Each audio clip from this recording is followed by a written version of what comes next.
right, welcome back, ladies and gentlemen. I am one of your co-hosts, Blake Ruffino. Alongside me is my counterpart and co-host, Joe DeLeone. Good evening, good sir. How are you?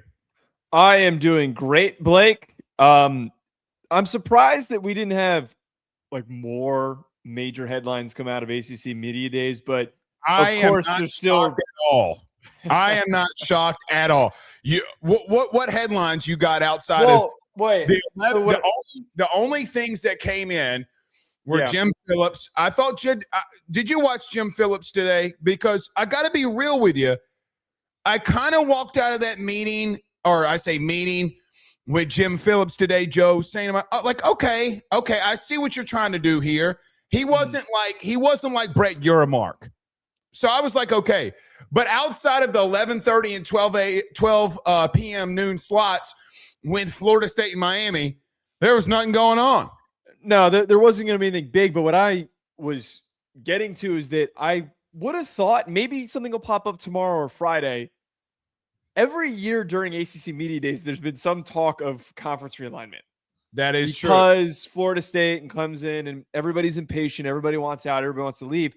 Not to mention the fact that we've got the Protect College Sports Act looming and all that stuff happening, which is a separate story that we're not even going to get to today because it's no progress has totally been made there. But I'm shocked that there haven't at least been some whispers. I have an inkling of a feeling that on Friday or something's going to pop out, something crazy that we're not expecting. I'm not going off of any sourcing or anything along those lines. Just the assumption, because I feel like every single ACC Media Day, we get a little bit of a tidbit of somebody trying to leave. I would be very interested to see if that is the case, because Jim Phillips did say today that there can't be no more realignment. So, but he said that before, and 3 West Coast teams along with SMU came to the ACC. So to your point, it's not like Jim Phillips hasn't gone to an ACC Media Days, said one thing on a Tuesday or a Wednesday, and then came right back around on a Friday and said something. The only thing I would expect is, I know that you saw that multiple schools in the SEC on the Protect College Sports Act came out and stated that they're not going to back it. Well, it seems as if that there was a secret meeting, because it seems like Cantwell and Cruz feel like, Joe, that this thing isn't going to pass. And all of a sudden, coming out today from Tony Petitti, Greg Sankey, and Senator Ted Cruz and Cantwell is, oh boy, is there not about to be provisions made on this pulling of media rights. I tagged you in it. It seems like they're waving the white flag to make more provisions of this being optional. Yeah, no, duh. There are other things. Like, Joe, I got to be real with you, though. Even if you give and you do revisions on the pulling of media rights, I still don't think Congress needs to have the same amount of power that they're trying to push. I still am not backing some of the antitrust things that they're trying to push. So, I mean, it will be a very interesting thing. Ross Dellinger did report that it could come at the end of the week. But I am very excited that the season's getting closer, and hopefully this stuff will stop and we can actually just talk about football, which is what we're going to be able to do tonight. So before we get to the ACC, before we get to some of the storylines and headlines coming out of the ACC Media Days, do us a favor, hit the like and share. Share to all those groups by using that YouTube link on Facebook. Share to the groups, share to all your social media pages. We greatly appreciate it. Wherever you listen to podcasts, rate, review, and subscribe. And if you're watching on YouTube down below, please do us a favor and hit that subscribe button and notification bell as well. Speaking of our good friend and partners over at 24/7 Sports Day, Kevin Ryan was saying that a lot of you have gone over to 24/7 Sports and used that promo code RJ60 at checkout. Speaking of keeping up with your teams in the ACC, Miami on an outright heater in recruiting. So if you're a Miami fan or a fan of the ACC, go over to 24/7 Sports. Use that promo code RJ60 at checkout. You'll receive 60% off of your annual VIP membership. Again, that's RJ60 at checkout. So many recruiting news. Where is David Gabriel George's going? Where is Sales going? Is Eastern Royal, Jalen Brewster going to flip their commitments? All that you can find over at 24/7 Sports. Again, use that promo code RJ60 at checkout. You'll get 60% off of your annual VIP membership. All right, Joe. ACC Media Days are here. The real big news.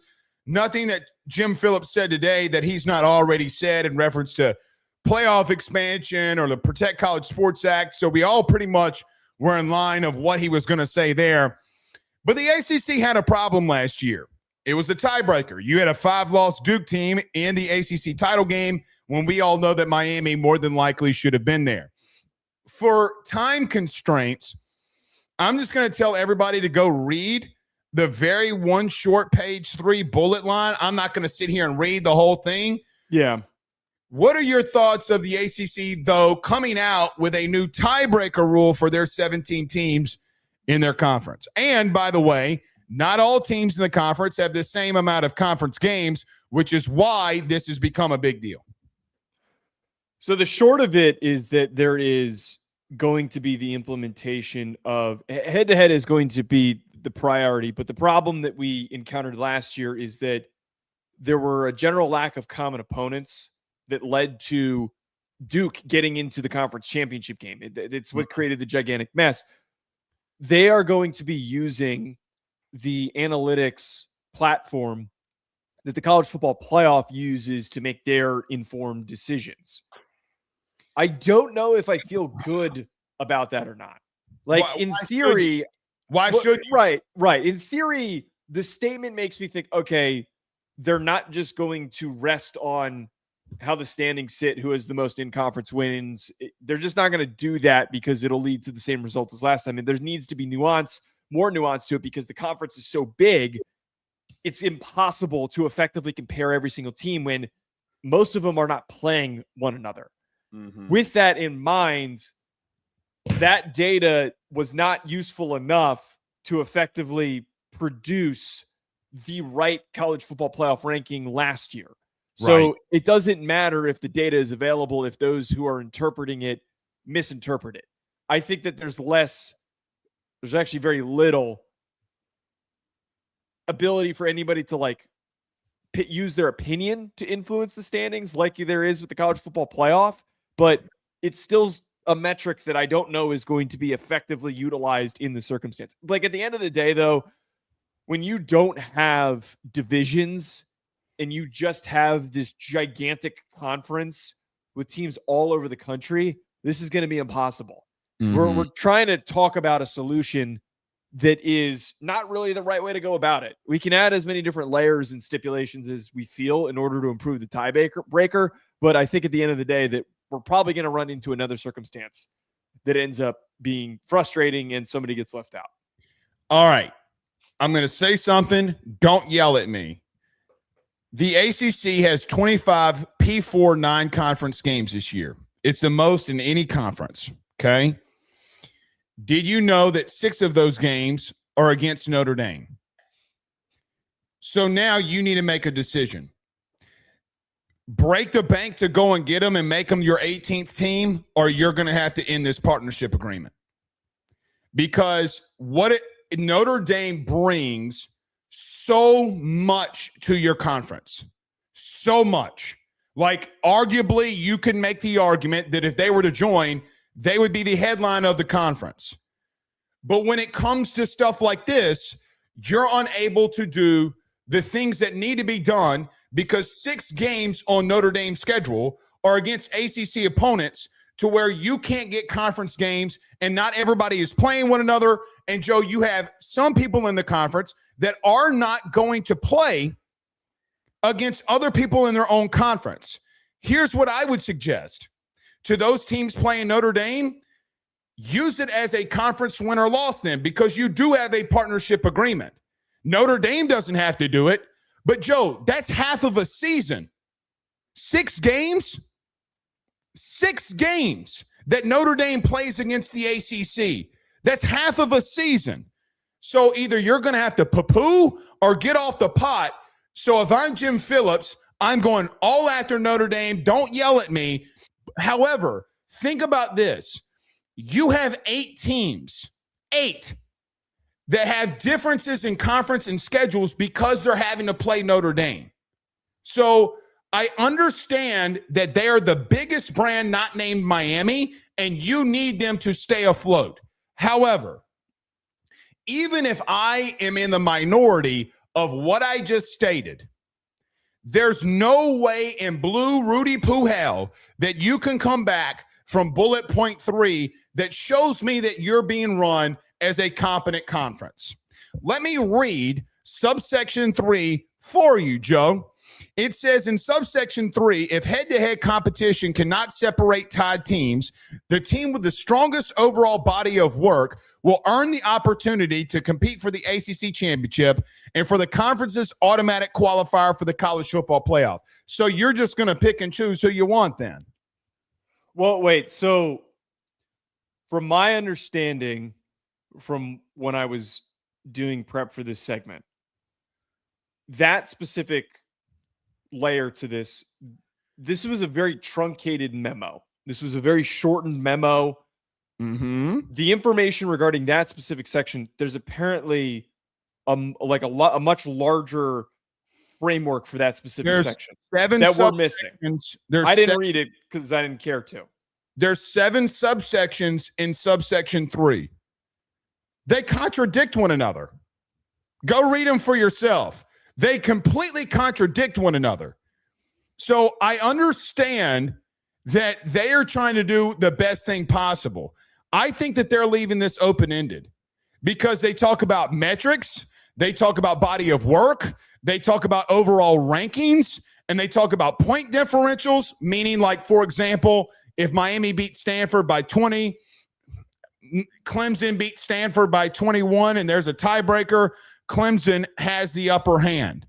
Okay, but then in another subsection right below, it talks about body of work doing what needs to be done. So what if Miami does win by 20, but they have a better overall body of work?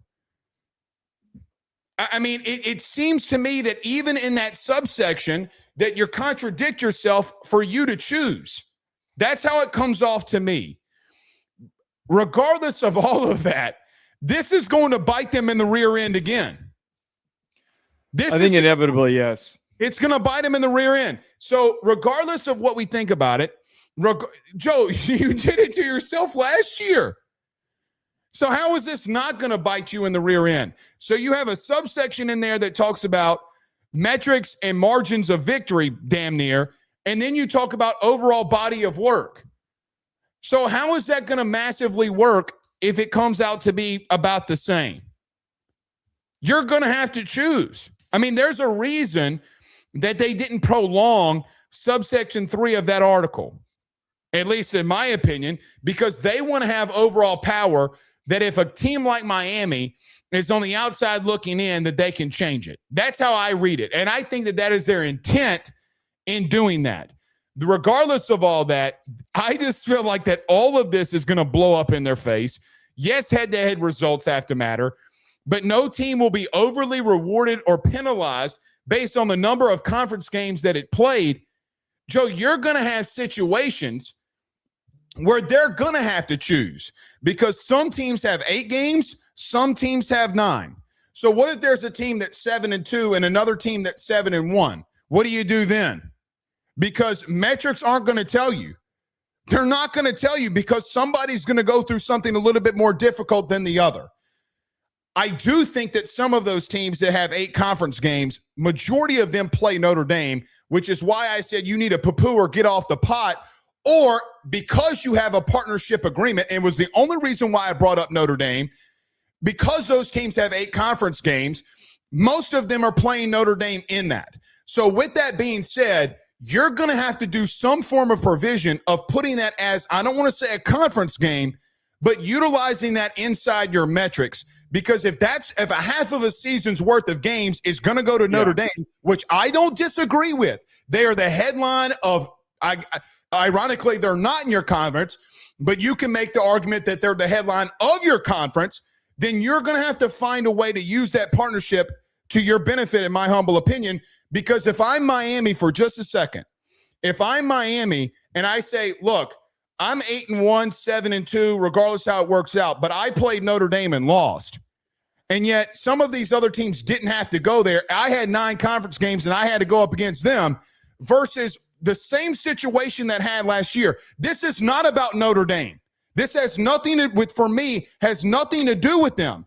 But when you sit there at the end, How are you? It's going to have to be based off of opinion. They can say it's about metrics all they want to, but that doesn't come to, at least to me, you have not proven to me that that's where it's going to go. I do think that they probably do need to include Notre Dame into the equation here. I can't believe you're agreeing showing, with me. No, I'm not agreeing with you. I'm just saying that they need to include Notre Dame as a game for competition, because it would simplify for the teams that are not playing 9 conference games, that they would be able to bridge the gap by playing Notre Dame those years, and in order for that to be simplified. But the problem is that now Notre Dame has control of playing which teams that they choose to in the conference, hence why they're probably going to increase, or they're intending to increase, the amount of times that they play Miami, Clemson, and Florida State, so that they're going against bigger brands. There's going to be situations in years where, if that happens, where Notre Dame is technically an ACC opponent counted towards your standings, you would have Miami, Clemson, and Florida State would probably have years where they would play 10 conference games, technically speaking.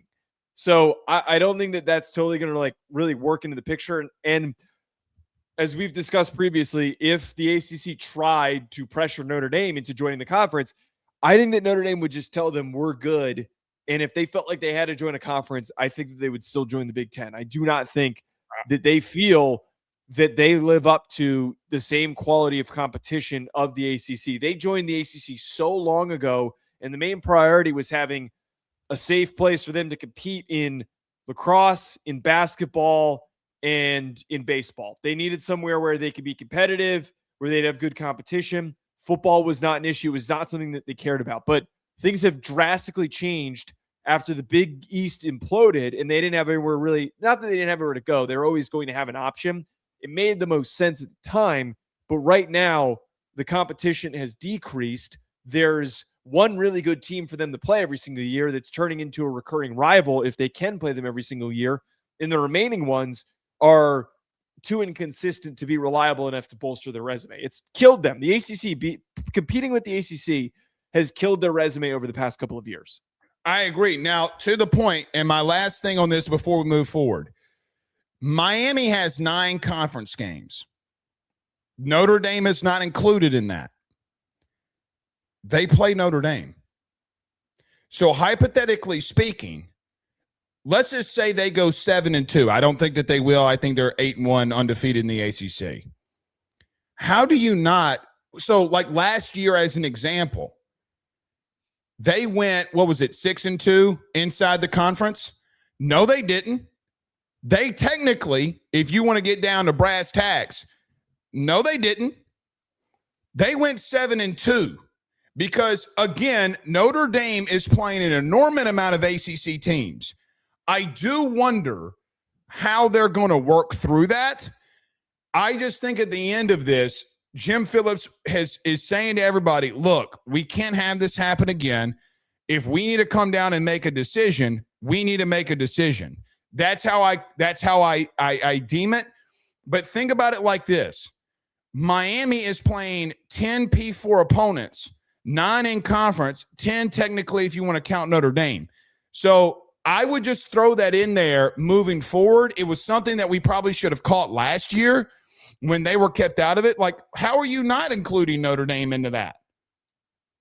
Yeah, I think it's hard to, but because it's so extremely complex to figure out how that whole puzzle works together. But that's the whole point of utilizing the analytic to evaluate teams and how they've performed against certain levels of competition. So that it's a way of being able to, the way that I saw it, it's a way of being able to factor in how you perform outside of the conference. You should be enticed to play competitive non-conference opponents, but we'll see what happens. I'm excited to find out if there's some sort of loophole that they missed with the 10,000 simulations that they had.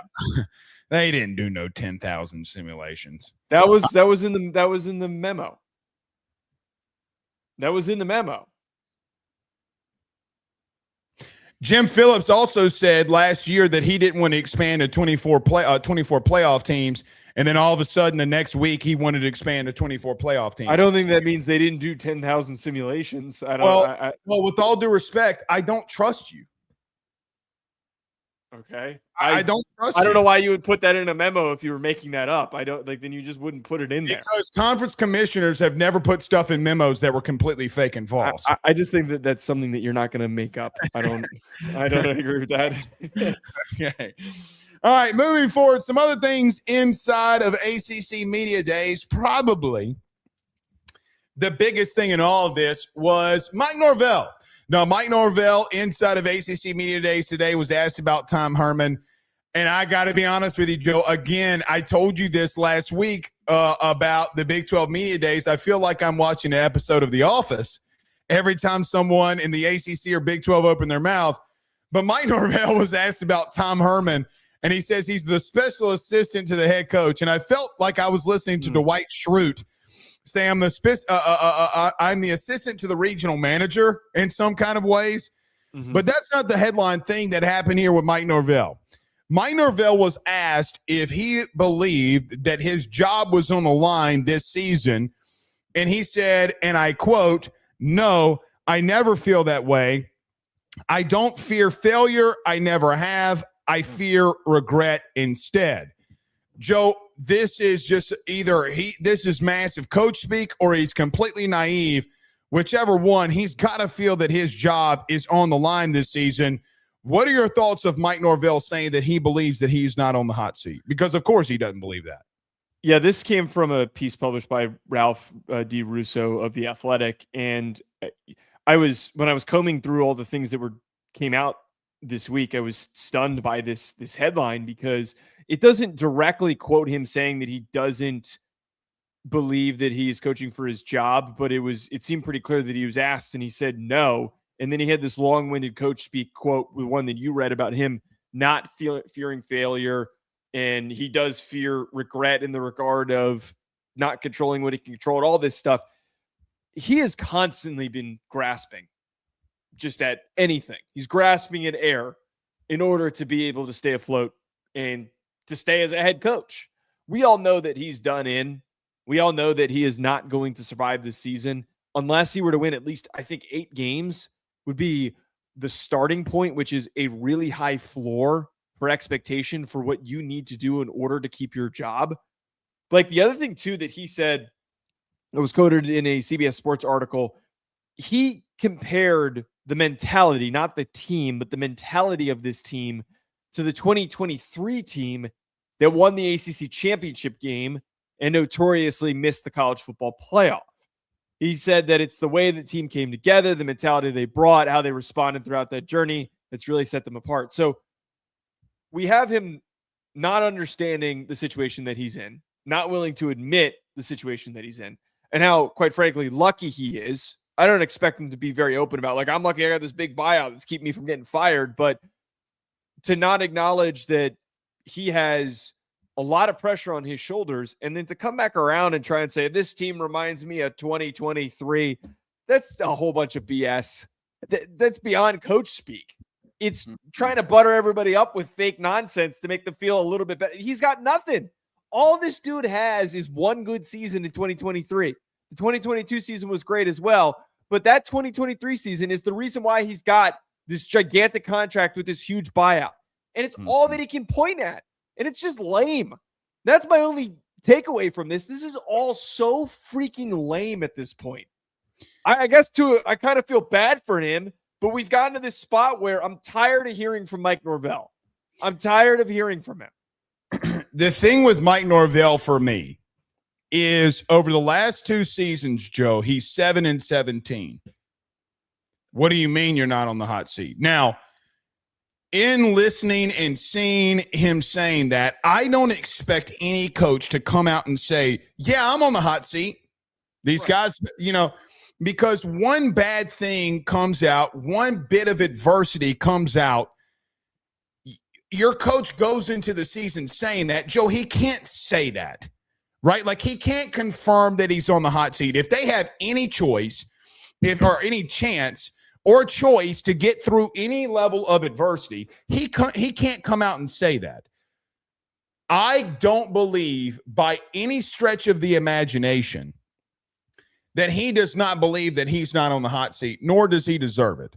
The fan base was begging for Florida State to find a way to come to the negotiation to fire him at the end of last season. Joe, at the end of the year, when Lane Kiffin was hired, I told you this inside the press conference. We were texting inside that press conference. Lane said that he spoke with 3 teams outside of Ole Miss. Obviously, LSU was one of them. Obviously, Florida was another. And he confirmed that Auburn was not in that mix. Well, then who was it? It was Florida State. So in that whole process, brother, they were talking to coaches behind your back before ever firing you, and they were planning on firing you if they could have gotten a deal done with Lane Kiffin to bring him to Florida State. You don't have the money. That's neither here nor there. And that's why me and TJ Pittenger were showing text on Twitter at the end of this saying, hey, are you 1,000% sure that you're not? And this is in October where we're texting, are you 1,000% sure that Florida State's not, and Mike Alford's not trying to fire Mike Norvell?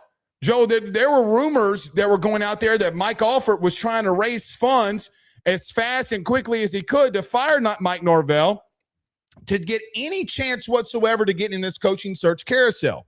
But here's the thing. He's 38-34 at Florida State, 7-17 over the last 2 seasons. Joe, he's been there for 6 years, going on the 7th. 4 of the 6 years you've been there, you've had losing records. The first 2 I can forgive because you kind of had to rebuild the place, and there was a lot going on. There's no excuses. Joe, he can't go 5-7 again. I got to be completely real with you. He's got to have more than 8 wins. I look at this schedule and say, the Florida State that I know, you can't walk out of that schedule with 8 wins. You better at minimum get to 9. And I'm talking about late November, like having conversations like if Florida State beats this team, they can do X. That's where they got to be. That's what Florida State football is all about. It's not about being 8-4. If they settle for that, Joe, even if he goes 8-4, even with the buyout, that's not who you are as a program. The bottom line is there's no way in human hell that anybody around Florida State, there's no way in human hell that people around the country, and there's no way in human hell that Mike Norvell doesn't look at this and say, I'm 7-17 the last 2 seasons. I'm 38-34 of the last couple of years. You better believe that Alabama's going to be looking for revenge. That's going to be a bloodbath. You already got Miami on that schedule. So with all due respect, you better get to that 8, maybe 9-win mark, or you're in trouble. So, yeah, you can say that you're not, for whatever reason, on the hot seat, and I get that you can't say it. But to say to you, the point that you brought up, that you feel that this has comparative properties of the 2023 team, by God, please spare me. For the love of God, you have a first-time play caller as your offensive coordinator. You have a defense that I don't believe that is going to be able to make the stops that they need to make. Yes, you have some good players around you. Yes, you have some decent talent. But, Joe, this is going to come to in between a rock and a hard place of a decision that Florida State's going to have to make. He's 7-17 at a blue blood level program. So please don't, I get the narratives that we try to push, but I'm sorry, and I get that you can't say it, but the realistic nature of it is people keep putting Shane Beamer at number 1. Like I've seen, it's list season, Joe, right? Yes. Like everybody's coming out with their lists. I've seen so many people talking about hot boards and having Shane Beamer at number 1. The hell Shane Beamer is, Mike Norvell's at number 1, and by a wide margin. So please spare me that you're not on this hot seat. Well, and I don't think it's a true denial that he doesn't think that he's on the hot seat. It's just his framing of responding to it is what irks me. And I feel like this is back-to-back years where he's been remember Media last Days. Year when he tweaked out? Yeah, he looked a little bit more composed this year, which was maybe a good thing. Look, hold on. When they went out there and beat Bama, what were we tweeting? We were like, maybe Mike Norvell needs to show up on pre-workout more often. I don't know if that was pre-workout. I think that was no sleep and a little bit too much coffee, if that was what it was. But I think that you thought he was Walter White in this thing. He really looked strained and stressed, and it was the most anxiety that I've seen publicly from a coach. And I don't know why more people weren't talking about it last year. I don't know, maybe him being a little more relaxed. Maybe he's in this effort era where he's just like, I'm out on the hot seat. He's just trying to make it through the year. Maybe this is what this is, to reframe the conversation. This is kind of mean to put it this way. Maybe he's just given up. Maybe he's just saying whatever at this point. That's, now that I think about it, after the way that we started this conversation, maybe the more that I think about it, maybe mentally he's come to terms with where he sits. And that could be a good thing. When you stop worrying about getting fired, you're going to perform better. I don't know about you, but if you've ever been in a situation where you thought you were going to get fired, I've never really truly been in that spot but I've naturally sometimes convinced myself, way early on in my career, I was like, oh, am I going to get fired? Things aren't going well. There was a very small period of time when I was a producer where I thought I was going to get fired, and I got another job. But during that period of time, during that 1 month, I didn't do my best work because the whole time I was worried about how I was performing. So maybe I'm coming at this a little too harshly because I'm sick of Norvell making me look stupid. Maybe he's just mailing it in at this point. I don't know if he's mailing it in. However, I think you bring up a great analogy of, look, I can't change this. But I mean, then the only reason I would push back is because he was presented a situation last year to take a much less buyout, a smaller buyout to get out of there. I mean, $30 million is $30 million.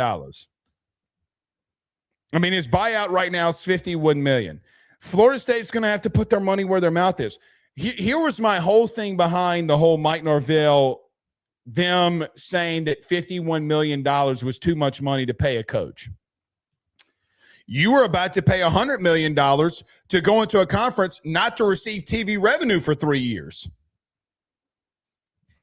So you talk big and bad then. Remember when Florida State people were coming after me saying, Blake, you're delusional. We would pay that money. Oh, really? Well, you're losing. You have 7 wins in 2 seasons, and this guy's not steering the ship. Joe, they're not recruiting at a high level. They're not building from within at a high level.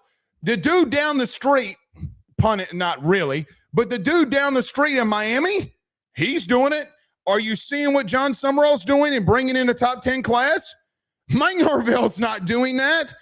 And then you wanted to leave the ACC and be in a situation where you weren't going to receive TV revenue for 2 to 3 seasons. And now you're barking that $51 million is too much money? Says who? You were the ones bragging about it all those times, and you coming on Ruffino and Joe show telling me that I was wrong. Well, you're losing. You don't have a future with him right now. So what are you going to do? And so I do believe that you're right in a lot of regards that he has kind of melded in. The 2023 comparison when you had the number 1 and number 2 defensive rookies of the year with Jared Verse and Braden Fisk. I mean, please stop. You do not have that along your returning quarterback and a talented running back and talented receivers. I think Ashton Daniels is fine. I thought he was fine.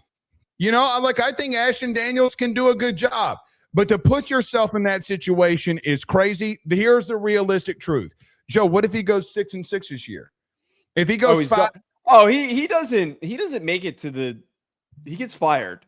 If they're 6-6, he gets fired in October. Think about this. They beat Alabama last year and still went 5-7. Let me repeat what I just said. They beat Alabama last year and still went 5-7. So that should tell you about how in season he's doing things. They're not built to be able to do it, and we'll see what happens moving forward here. All right, let's get into this. Joe, another staying in the great state of Florida. We go down to Miami.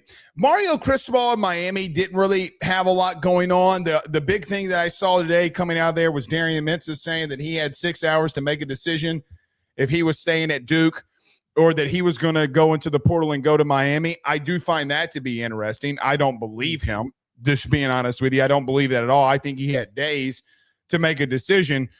Without that, speaking of the quarterback position, the big thing coming out today was Mario Cristobal saying that after 3 straight seasons of going into the transfer portal and getting Cam Ward, which, by the way, I thought episode 1 of The Quarterback was pretty good with Cam Ward. Seeing his mom laminate his first ever speeding ticket was hilarious. I laughed my rear end off seeing that.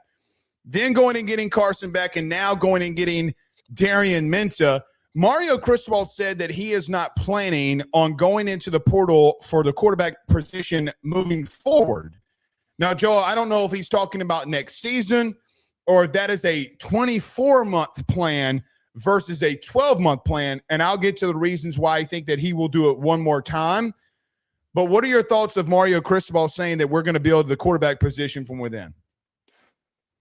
I understand why they have this mentality and why the approach has shifted and why the desire is. My main takeaway from this is I don't think that it's a bad thing to turn to the portal, because the last 3 times that they've done it, they've been highly successful. And actually, Blake, I don't know if you know this or not, but if we look back at the final 4 teams that reached a national championship over the last 2 years, the 4 teams, they all had transfer quarterbacks. Mm-hmm. You had Cam Ward, who was awesome, who was a Heisman finalist. You had Carson Beck, who was a completely different type of player who worked well around the team. And now you have almost the combination of the two with Darian Mensah, who should possibly help you win a national championship this upcoming season. I don't think that it is a bad thing if they theoretically had to go to the portal again.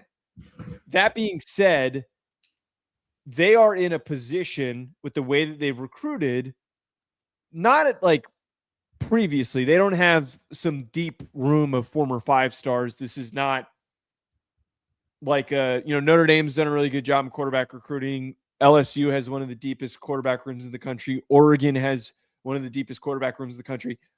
We know the characters in those groups. We don't know like a ton about the guys in the Miami room. It seems like there's a lot of excitement for Luke Nickel, who is a former 4-star from the 2025 class. He was the 16th ranked quarterback. I think that this is going to be similar to a degree to kind of what Tennessee is going through, but hopefully much better, because you've got Nickel, who's been there for a couple of years, and you get Israel Adams, who's coming in. It seems like that there's a bit of a belief, if you talk to any evaluators that evaluate high school recruits, Israel Adams has been big on this, to your point, with Israel Abrams at 24/7 Sports. Abrams, I don't know why I said Adams, Jesus. Abrams, he is good enough, I think, having watched his tape. I don't know how I got his name wrong. I've watched his highlights multiple times. He is good enough to start. Mm-hmm. He is good enough as a true freshman to theoretically step in and to be a true freshman starter. So I understand why they don't think that they need to go in the portal. But if they did go in one more time, I don't think it's the end of the world. They are a top destination for the top quarterbacks for a reason, because the roster is well developed. Israel Abrams is one of the best overall players, take quarterback out of it, even though he is a quarterback, in the country. Mm-hmm.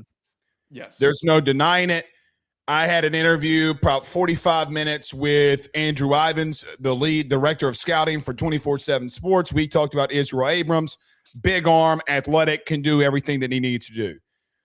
I don't think they'll go the Tennessee route, because Tennessee doesn't have a championship contending team right now. So they can build with Faison Brandon. To the point that you made, and it was actually something that I was going to bring up, I don't know if you can convince me, after looking at the final 8 teams in the college football playoff the last 2 years, Ohio State, transfer quarterback. Texas, transfer quarterback. Notre Dame, transfer quarterback. Penn State was the only team that did not have a transfer quarterback, so they exit out. Indiana had a transfer quarterback. Miami had a transfer quarterback. Ole Miss had a transfer quarterback. Oregon had a transfer quarterback. So if I look into next year, going into next year, and Miami has yet again another national championship caliber team, are you going to sit here and tell me, even though Luke Nickel, I think, we haven't really seen a lot from him. We don't really know a lot about him. He's going to be a redshirted freshman going into the season. I get that Darian Mensah, look, but if you had a lot of faith in the kid, you might have pulled the trigger now. So if you didn't pull the trigger on a guy that was going to be a redshirted freshman, are you going to pull the trigger on a true freshman when you could be a championship contender in 2 years? Here's what I don't believe, Mario. What I do believe is that he is saying that so that Israel Abrams won't look somewhere else. That's the first thing. That's a good point. That's a good point. Because if you get into a situation where, what are some of these teams that would really go after Israel Abrams? Because here was my thought. You ready? I don't think they're gonna lose him, but I get your point. They're not. But you know who will have a quarterback competition open next year? The guy that him and Mario keep going after, it's Kirby. Because Kirby just lost Jared Curtis. And if he goes out there and say, if he even hinted that they would go back in the portal, you can't convince me that Kirby wouldn't go take a pot shot back at Israel Abrams. Now, I think that they're 2 years away of doing that, Joe. I think you go into this year, you have a transfer quarterback. You go into next year, I still think in the offseason they're going to go and look if Darian Mensah leaves. If he leaves, I still think they go back into the portal because you're not going to ask Israel Abrams, potentially with another championship caliber team, that Miami is just going to continue to pull. Joe, let's just be blunt. We have our differences in season of what we think about the Miami Hurricane team. What we don't have an issue with is saying that Miami is just going to continue to be that contender because of how Mario is recruiting, because they're in the ACC. They're going to continue to do that. And you mean to tell me in 2 years that they're going to let a true freshman dictate them potentially getting to a national championship game? And I'm an LSU guy, so I'll throw this out there. Let's just say, for argument's sake, life happens and Sam Leavitt hits the portal because Hassan Longstreet takes over for whatever reason at LSU. You mean to tell me that they wouldn't go after Sam Leavitt? You mean to tell me that they wouldn't go after some of these other quarterbacks? Darian Mensah wasn't even in the portal and you went and got him. I just find it very hard to believe that with the championship contenders that you were building at Miami, that you would let a true freshman do that. Now, in 24 months from today, I 100% could see a situation where Israel Abrams, the five-star quarterback, is going to be the starter. He's in there. He's going to be the guy. You went and got a talented kid out of high school. I 1,000% could see that. In reference to the immediate future, Joe, you can't do that. You just simply can't do that. So we've seen teams that have recruited from within that have really developed quarterbacks. But this day and age, Joe, when you look, I could even go back, by the way. I mean, Georgia, technically, Stetson Bennett was there, left, transferred back. I don't know how you want to dictate that. J.J. McCarthy, yes. But outside of those small situations, the quarterbacks that are winning national titles, Ohio State, Indiana, they're going and getting transfer level quarterbacks, high level dudes. I think you're 24 months away, not 12 months away, because this time next year, Israel Abrams will be on that campus. He will be on that team. And I don't see Mario allowing a true freshman, when you could potentially have a playoff contender again, being the signal caller. So do I believe him? In 24 months, yes, I believe him. Right now, I do not. And I just don't think it's the smart thing to do. Yeah, I think that there's two sides to this. I think it's feeling secure with the way that you've recruited. And they hadn't really done a very good job of recruiting quarterbacks to the level where they can just trot out the next elite player. No, they've had some really good quarterbacks because they've gone to the transfer portal. Yeah, they've gone to the transfer portal when they've needed to. I think that the two sides you look at this is feeling secure and also being smart enough to know that Abrams is probably going to be paying close attention to everything that his coach says, like any kid who's committed to a program, not just in any way that they're going to be really excited about wanting to go there. To have the opportunity to chime in on that, he's going to probably want to find a way for Abrams to feel excited about being a part of the Hurricanes program. But at the end of the day, you have likely a really good team in 2027, just like you did in 2026, because even though some guys are going to move on to the NFL, there's a young core that is coming up and that is developing. You don't want to miss a step. They're going to be positioned like we saw this year. They put their money where their mouth was, and they went and spent money and went and got Darian Mensah. They made the move. They got super aggressive by means to go get him in order to make sure that they were maintaining their championship winning window. If they didn't do that, they would have been in a really, really tough spot. I don't think it's a bad thing. As we've highlighted here, 7 of the 8 teams that made the Final Four the last 2 years, all 4 quarterbacks in the national championship games of the last 2 years were veteran portal players. So if it's a Malik Washington from Maryland or a Duran Kiwi Sagapula-Tele that you pull away from Cal, one of these big name dudes that's at a smaller program, I wouldn't be stunned. I don't think it's a bad thing. I really don't. And if Abrams gets on the field when he's a redshirt freshman, it's better for him. But if they got into the spot where they had to play Abrams, I think they'd be fine. I think the kid is super gifted athletically. He's super explosive. I think they would be fine. To me, you're conceding that you don't want to win a national title. Because, Joe, in the last 25 years, what true freshman has won a natty? There's only been one, by the way. There's only been one. And he had an elite team around him. That was Trevor Lawrence. Trevor Lawrence's entire front 7 on the defense got drafted. 3 of those guys went in the first round. I was just talking about quarterback. Remember, the Netflix documentary with Peyton Manning in him. Did you see what Dexter Lawrence tried to do to Jaden Daniels? Because I did, and I would not want to go up against that dude. That's the only time it's happened. You could say Tua, right? But Tua didn't play but a half. Tua didn't lead that team to a national. He played a half of a game. Yeah.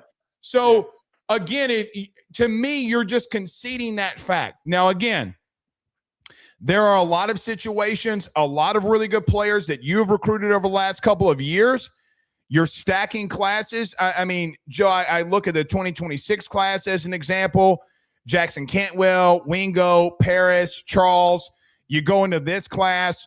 Again, you talk about Abrams. They've also went and got Jaden Bryant, Dante Wright, Nick Lanier.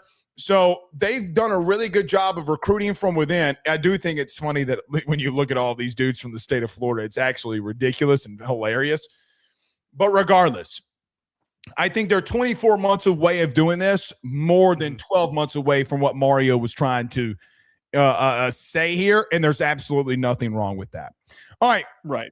But I mean, there's just nothing wrong with that. I mean, if Darian Mensah leads you to a Final Four again, and you've had Carson Beck and Darian Mensah and a Heisman Trophy winner going into the portal, maybe you do need to go to the portal.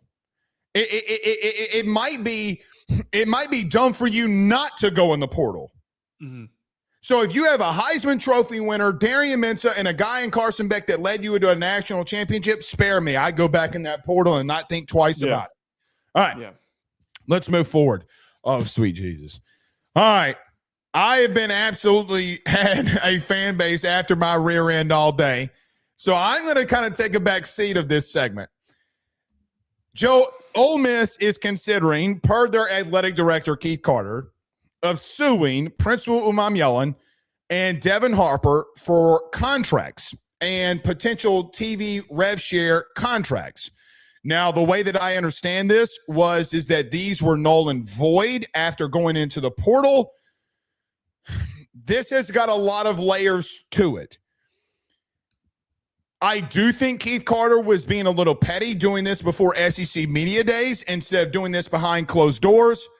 However, with that being said, I kick it over to you. What are your thoughts on Keith Carter going after, allegedly and potentially going after Princewill and Devin Harper? I am admittedly kind of conflicted on this because I understand the LSU side of being bothered by Carter's operation here, but most importantly, the timing of when these contracts, they're starting to be standardized across the board. It's one thing that's been talked about in congressional involvement is having revenue sharing, like all these things, is having a standard contract. These contracts should not start until some time frame after coaching movement is done, after the season is completely concluded. Of course, a kid is going to sign if you hand him a piece of paper and you talk to his agent, whatever it is, you get the revenue sharing contract taken care of. Of course, he's going to sign during a playoff run when he's still playing. The season ends and every emotion that's in your body comes out of your body and you just feel completely different. You're going to feel totally different about what you want to do. If you want to continue to play for Pete Golding or if you want to go back to the guy who recruited you, that is the dynamic here. This is not a circumstance of anything else. Did you want to leave and follow the guy that recruited you and gave you the opportunity to play in the first place? Or do you want to stick at the school that you've built up an identity? That is what the circumstances here. But I side with Ole Miss on this, Blake, because at the end of the day, they sign a contract. And one of the things that I continue to harp on, the timing of it is very messy. Fishy. It's messy. The timing of when they signed it and not giving them a proper amount of time to enter the portal. They should have been given the portal wasn't open for them yet because their season wasn't done. Mm-hmm. But I keep saying this, signing contracts and paying buyouts to me is one of the mechanisms in the sport that I think is good for the sport. I don't think that there should be challenges to paying a buyout because when a player leaves and he moves and he goes elsewhere, a team that is in a far worse circumstance where they financially, like if it's a Kent State gets a kid pulled away from him, having the opportunity to recruit value for him is huge for that program. It was huge for Duke to get money for Darian Mensah because that money can go towards rebuilding the roster and finding other players. So at the end of the day, Blake, it's a contract. They signed the contract. Their agents should not have let them sign the contract if they had any consideration of potentially leaving. All right. Here's the problem with what you just said. I agree with you that contracts need to be, when you have a contract, you need to live up to that contract. However, Keith Carter came out and stated, and I quote, "This is affecting how we do TV revenue share." Oh, really? Because if I pull up in the House settlement case, House versus NCAA model, any TV revenue contract can be voided or stopped if any player enters the transfer portal and does not directly go against the monetary value of the 20 or monies that will be used for TV revenue. Keith Carter stated that because Princewill and Devin Harper signed a contract, that they can't use that money to then go and pay the TV rev share. Princewill and Devin Harper never got paid at Ole Miss for a new contract. They finished out a season, and then once that season was over, it did not start reback for them. So I get that they have a 2-year deal, but you didn't pay the second part of that contract to them. So what are they paying back? That was my first thing. So I get that you have a buyout. Fine. If you want to fight it in court, fight it then. But you said that you are in a situation where you can't use the money in the TV rev share. Then you haven't read the House settlement case then, because I have all 16 pages of the subsection that were printed out by our law firm, by the way, that says that it is null and void and that they can use that money. You know how I know? His name is Luke Forelli. Now, Joe, that same law firm can look at this and tell you that there have been 19 cases over the last 2 years where legally binded verbal agreements also can be put in place. So everybody keeps asking me, why isn't the Luke Forelli situation is different? Oh, really? I have 17 court cases right here that say legally verbal contracts, if the party that accepted the contract is already doing duties, can be found liable of that contract. Do you know how I know that he agreed to a contract at Clemson? Because Dabo Swinney came out with text messages stating that Pete Golding came out and said that he would double the contract.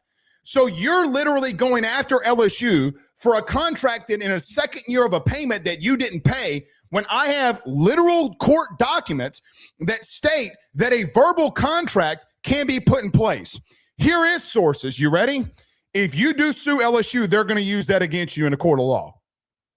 So you said that you're conflicted. I understand where you're conflicted.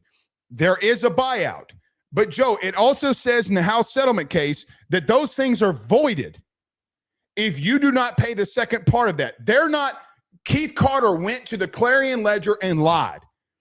They can use the TV revenue share money for Harper and Princewill that is not being utilized. That's how you went and got Luke Farrelly. You're going to tell me when those two players enter the portal that you didn't use that money for him? Because I got a text message that Dabo Swinney showed that Pete Golding is telling him that's where it's coming from. So now what?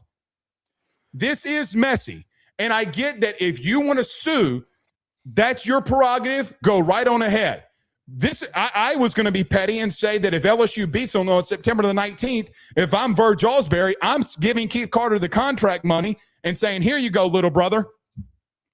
That's what I would do. But at the same time, don't lie about the situation and say that you can't use the TV rev share money and that would be the reason of why you were going to sue them. That's not the reason, Joe. You literally have court documents that say that if a player enters a portal, that you can use that money even though there was a contract. So that contract is voided. Now, does it change the buyout? No, it doesn't change the buyout. And I'm completely fine with that. But you're going out there saying that you can go out, you can't use that money to go and get other players. That's factually incorrect. This might be one of the few instances that I don't have an effective counter argument, because the Luke Farrelly circumstance is the strongest counter evidence to this whole thing. And this is part of why I was conflicted. I was on both sides of the fence. I was just leaning into the law of they had a signed contract and they had to uphold it. But Farrelly is the best example. Farrelly was signed per what, and you hear the counter argument from Ole Miss is that, he didn't sign his contract. It doesn't matter. He didn't sign it, but that's not according to Dabo. According to Dabo, he was signed. He was enrolled. The kid's not showing up. The steps and the processes, it's kind of naive to me to assume that Luke Farrelly didn't sign his contract, because anyone who's been enrolled and played football at a Division I program knows it is so detailed in the clerical aspects of how they handle making sure you are eligible and prepared for the season. That stuff is signed and taken care of before you even step foot on campus, or it's the first day that you step foot on campus. You have people on your ass making sure that you are effectively prepared for the upcoming season in terms of paperwork.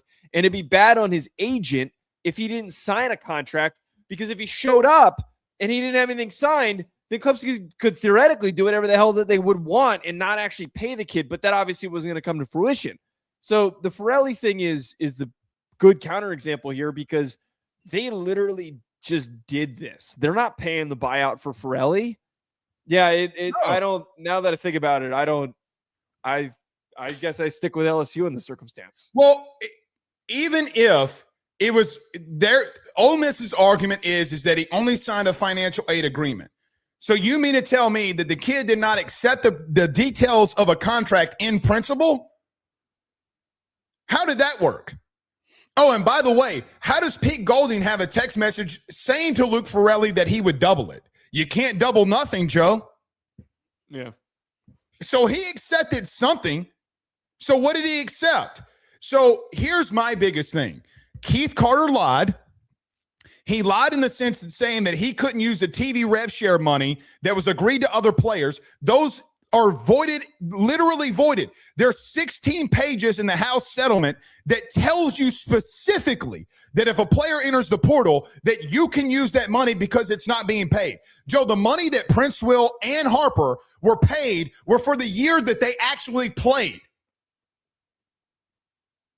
Oh, and by the way, here's the thing that's going to stick the dagger in their heart. I agree with you on one thing, and you're right. For Duke, it's a big deal with Darian Mensah. For Kent State, it's a big deal for them. I thought you were Ole Miss and that you had money. So I kind of got you in a little bit of a pickle here.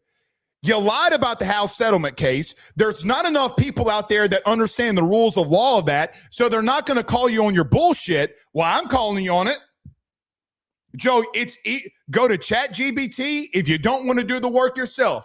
Go to Gemini. Go to Grok. It's all right there. I mean, I can tell you what Gemini says because it was the first thing before I contacted and said, hey, is this null and void? And I got it right here. I mean, so the bottom line is they are trying to be petty. And here's the final thing, Joe, for me. The timing of this is because you brought this up before SEC Media Days so that Lane would be asked about it. You know good and damn well. And by the way, Lane has not been on social media for how long? He hasn't posted. He hasn't said a word. And they keep telling everybody it's all Lane's fault. He's the one that keeps stirring this up. He hasn't done anything. I think that's also an interesting point. I'm kind of curious to see what Lane does say about this. I'm sure that he's not going to respond. I would hope not, so that we don't have to deal with this. Well, it will make for very good television. But you going to tell me that Keith Carter didn't use this now so that Lane would be asked about it? Come on. And by the way, if you don't know everything about the House settlement case and you're doing this now, what were you doing behind closed doors when you were saying that Lane was lying to you? Lane didn't lie to you. Joe, I told you 2 weeks before Lane went to LSU that Ole Miss was in the state of Louisiana trying to go get John Summerall. You said that Pete Golding was your guy. Then why are you meeting with John Summerall in New Orleans? On November the 15th, why are you meeting with John Summerall? Because I know that you did. I got the pictures to prove it. I mean, so again, I think that this is a joke. I think he's butthurt. Too bad. That's all I got to say. All right. We will be back on Sunday. Until then, do we have any super chats? We do not. Well, SEC Media Days starting next week starts to get very real now. All right. We'll see y'all soon. Y'all have a good night. Peace.